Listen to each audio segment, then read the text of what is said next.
Are you indecisive or are you a perfectionist? Is there a difference there? Tune into today's episode as we dive into the differences between indecision and perfectionism, and also how they're definitely related. So you can problem solve how to make your best decisions based on whether you're just being indecisive or whether you're being a perfectionist. Plus, I have an update for you on our house renovation project, so stay tuned. Welcome to the Anchored Decision Show. I'm your host, Lauren Black, the world's biggest overthinker turned decision coach, all by the grace of God.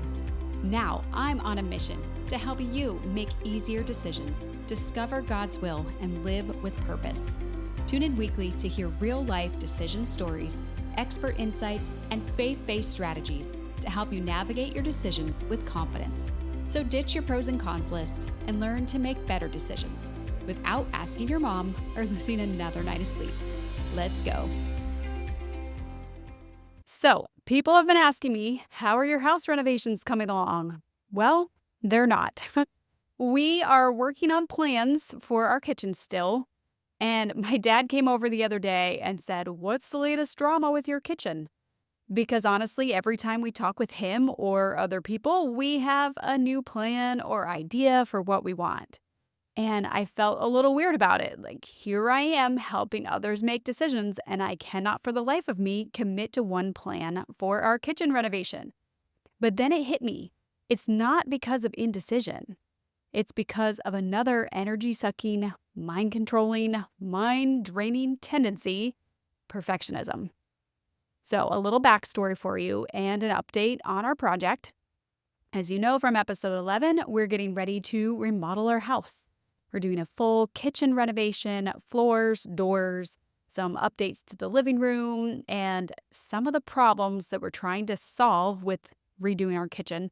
First of all, it's super, super outdated and just really ugly. We have these like yellowish tile countertops that have some spots with black grout that no matter what I try to use, grout pens and bleach, still can't get them to look clean. And it just feels like even if my house is as tidy as possible, it still feels like I'm living in a dirty house. And I hate that feeling. Next one is it's super loud right up against our son's wall. So our older son, his bed is up against the wall that where our main row of cabinets are. And we do not have soft closed drawers and doors. So every time you open one of those doors, he wakes up, or at least it disturbs him in his sleep. And when my husband has to get up super early for work, Carson wakes up and he hears stuff going on in the kitchen. So soft closed drawers and doors should hopefully help with that. But part of us wanted to explore thinking of like, okay, can we move the kitchen to a different space so that it's off that wall? Our kitchen is also decently enclosed. It has walls on 2.5 sides, almost like 3 sides. And so when everybody's in there, even if it's just our family, I'm trying to cook and we're like bumping into each other. They say that you should have 42 to 48 inches between countertops or between the counter and the wall. And ours is about 32 inches in some places. So it gets really claustrophobic when more than one person's trying to be in the space and cook and prep food. And then when we're entertaining, it gets even worse because everyone gathers around the island, which is where we put the food. And so then it's even more enclosed. Then it gets really hot and loud because it's a smaller enclosed space.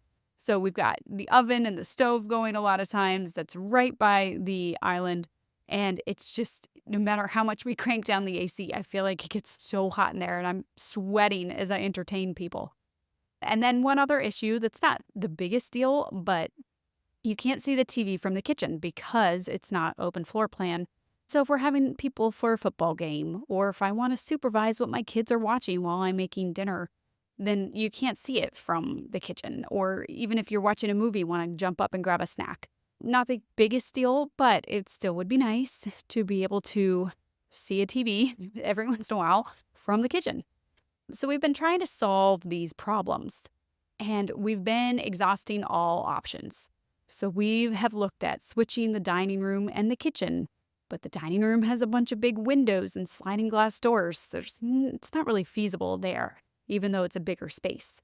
We've considered taking down some sidewalls, removing the pantries. We have a fireplace that's in the living room, and it's centered on our pantry wall behind the kitchen. So we're like, okay, do we leave the fireplace and get rid of the pantries so it opens it a little bit? But then we've got this random weird floating fireplace just standing in the middle of the kitchen and living room.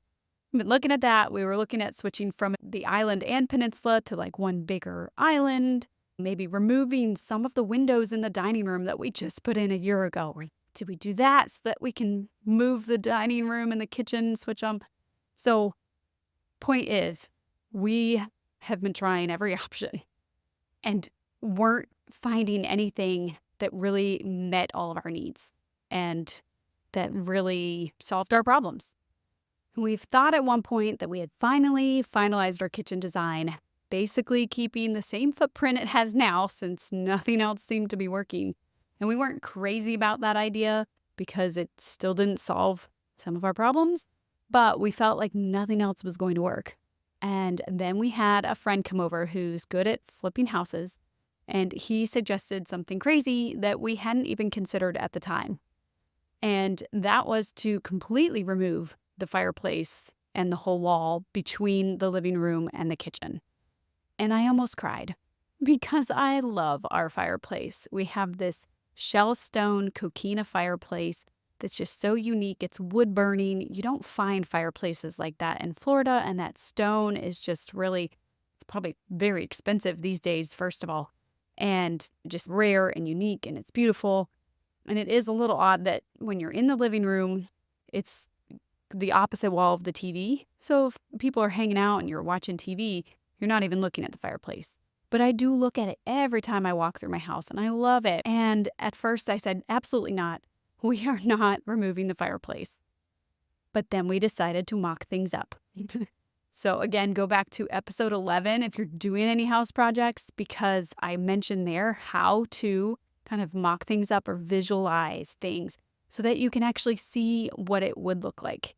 And that was a complete game changer for making a decision of, do we open up the wall or not? Do we get rid of this beautiful fireplace? Like, what are my main goals? I had to go back to what my goals were for the space, what our goals are for our whole house.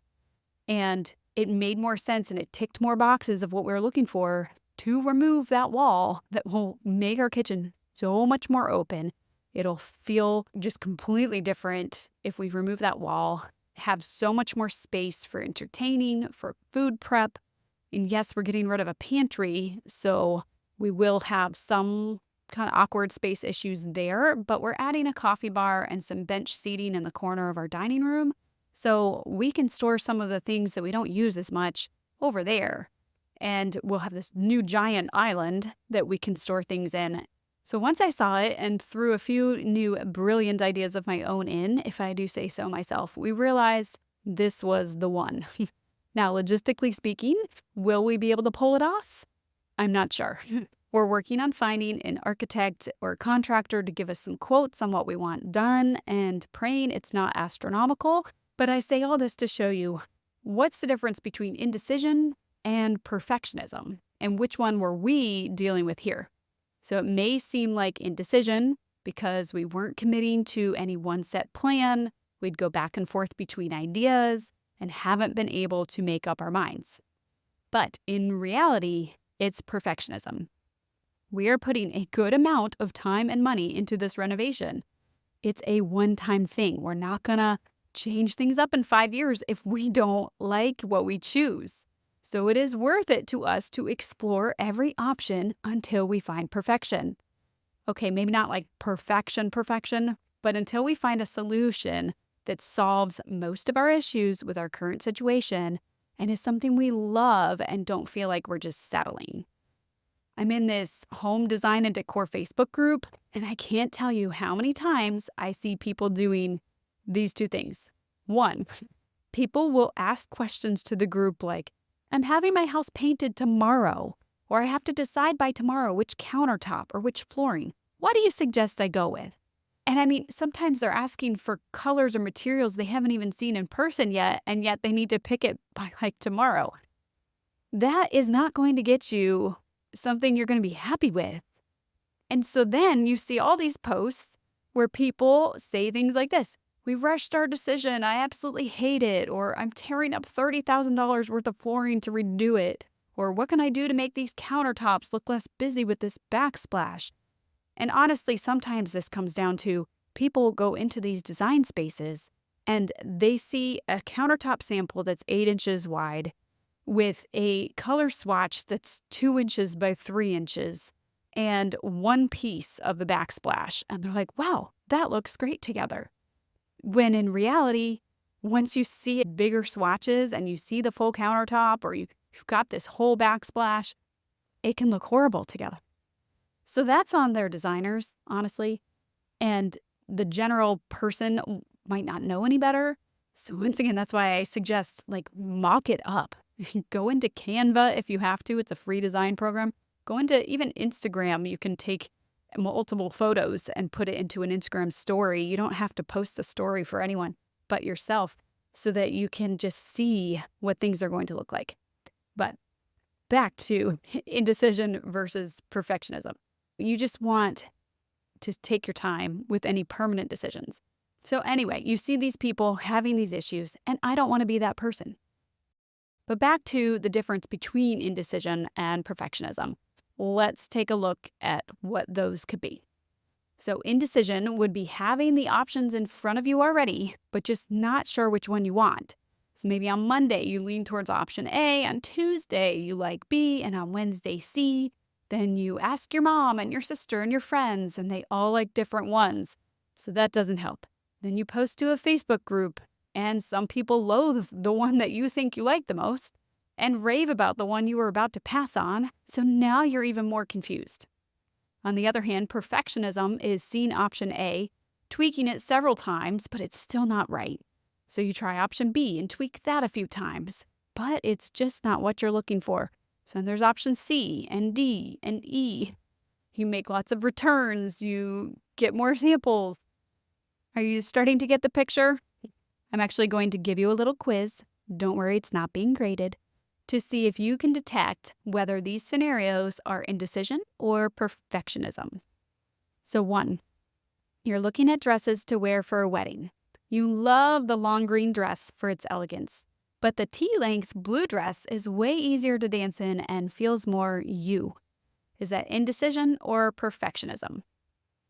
I would say that's indecision because you're not sure which option you prefer over the two, and they both have different pros and cons. Scenario 2, you're trying to choose a birthday gift for your mother-in-law. You consider getting her a nice bottle of wine, but how do you know which one she'll like? Or what about jewelry? But what if she doesn't like it and then feels obligated to wear it still? Or there's a spa gift card, but that feels so impersonal. Maybe garden supplies for her beautiful garden. But what if she already has everything she needs for her garden? Okay, so is that indecision or perfectionism? It might be a little bit of both, but definitely leans towards perfectionism. You're torn because you want the best option and don't want to settle for something subpar. All right, next one. You're planning a surprise retirement party for your mom, and you've spent hours looking at decorations on Amazon, reading reviews about them, debating which to choose.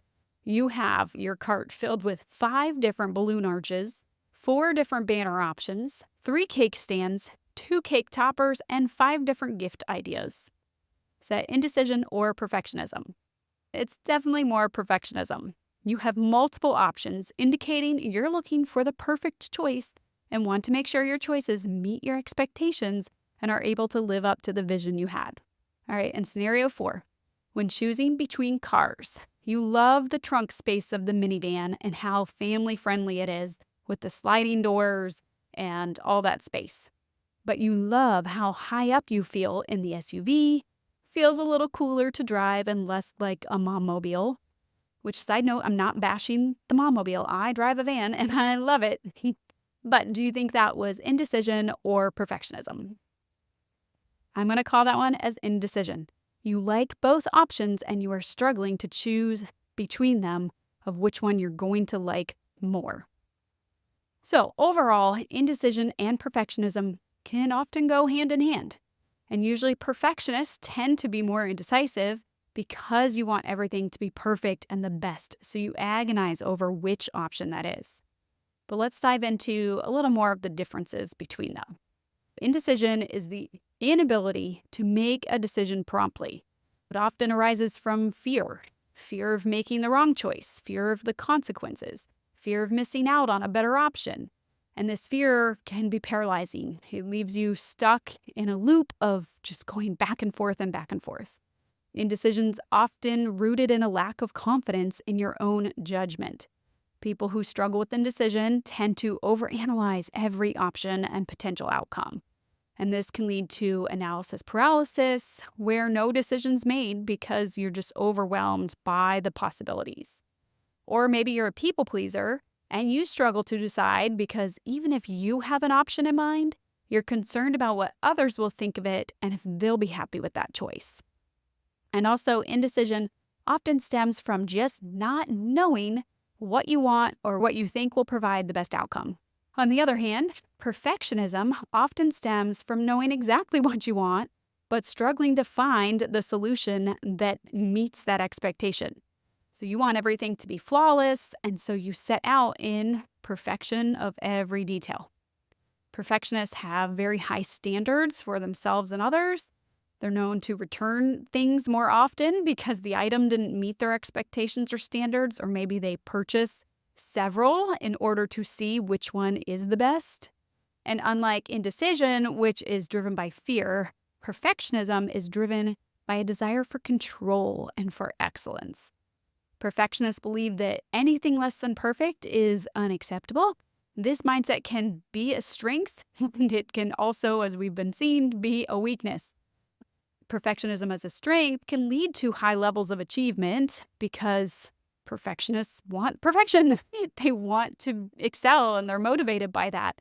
But it can also result in stress and burnout and a constant feeling of inadequacy, or it can take you forever to accomplish things like my house renovation because you want to find the best solution. Perfectionists often struggle with delegating tasks because they don't think other people will live up to their expectations and do things to their standards. Hey friends, do you want to live life making intentional decisions grounded in your true core values, long-term goals, and deepest desires without the stress and agony of having to face every decision that comes up individually? If that sounds like you, then you need my free decision compass. This free PDF guide will help you gain clarity on who you are and how you want to live so you can predetermine certain decisions and priorities to save your brain power for the more complex choices. Because if your priority list is 10 items long, that's not truly a priority. You need to know what's the most important. This guide will help you set some boundaries and uncover your non-negotiables so you can make more personalized decisions for you, not based on everybody else's expectations of you. It includes a place to write your decision foundation statement, helping you live by your values, make easier yeses and guilt-free nos. Download your free decision compass now at anchoreddecisions.com/compass to set your compass on what's truly important. Now, back to the episode. So how can we overcome these challenges of indecision and perfectionism? First, I'd say when you're struggling with the decision or you find yourself in a situation where there are a lot of decisions to be made, like a home renovation, you need to evaluate whether you're dealing with indecision based out of a lack of self-confidence or perfectionism based off wanting to control and have a flawless execution. Then you can problem solve based off of what you're dealing with. So for indecision, I would love to dive into tips now, but honestly, I have a whole podcast on decision making. So I'm going to share a few episode numbers that will be extra helpful for you. These you can find in the show notes or just write it down real quick. So go back to listen to episode 7. That goes over how to overcome decision fatigue and make easier everyday decisions, like what to eat, what to wear, what to pack for a trip, how to just kind of pick and go, or how to set some parameters for yourself in order to make easier decisions. That was episode 7. For some of the bigger decisions, episode 9 dives into how to research properly so you feel confident in your decisions.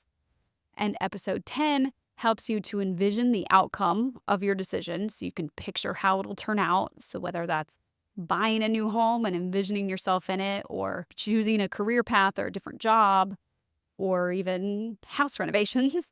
So those episodes are some stronger ones for helping you overcome indecision.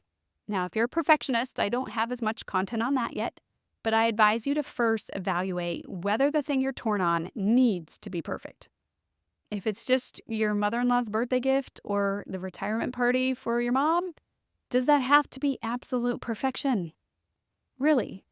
Like, who is going to notice all the little details that you're stressing over and care?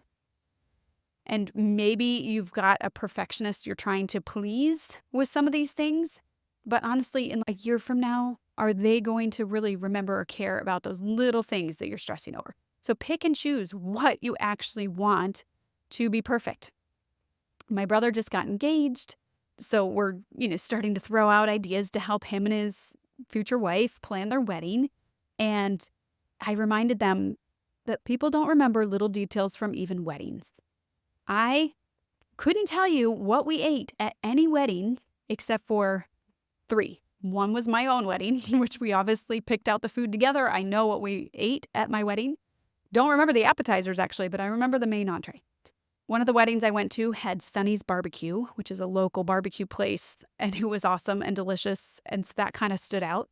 And then my sister had Olive Garden, and there's actually a really funny story behind that because they didn't bring things plated at all, and so all of the family members got called into the kitchen to help dish up these plates of adding the shrimp and adding the pasta. So of all the weddings I've gone to, only 3 of them I remember what the food was.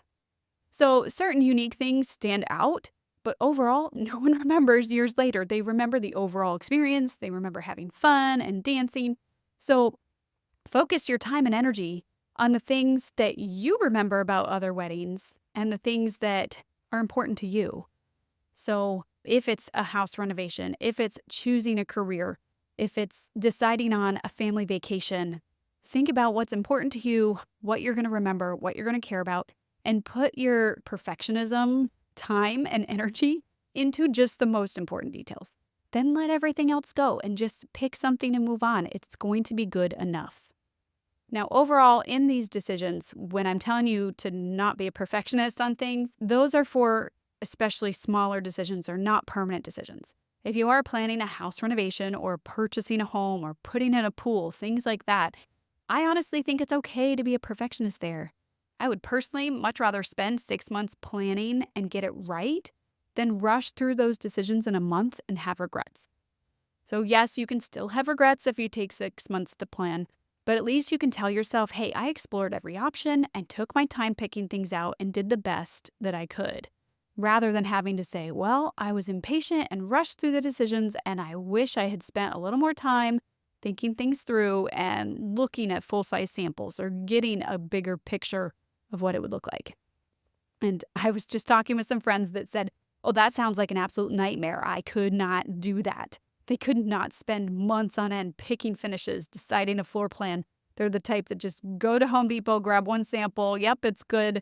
Pick and go. So it's all about finding what works for you. And if you are the perfectionist type, then I'd say it's better to take your time with those bigger, more permanent decisions than to rush through things and have regrets.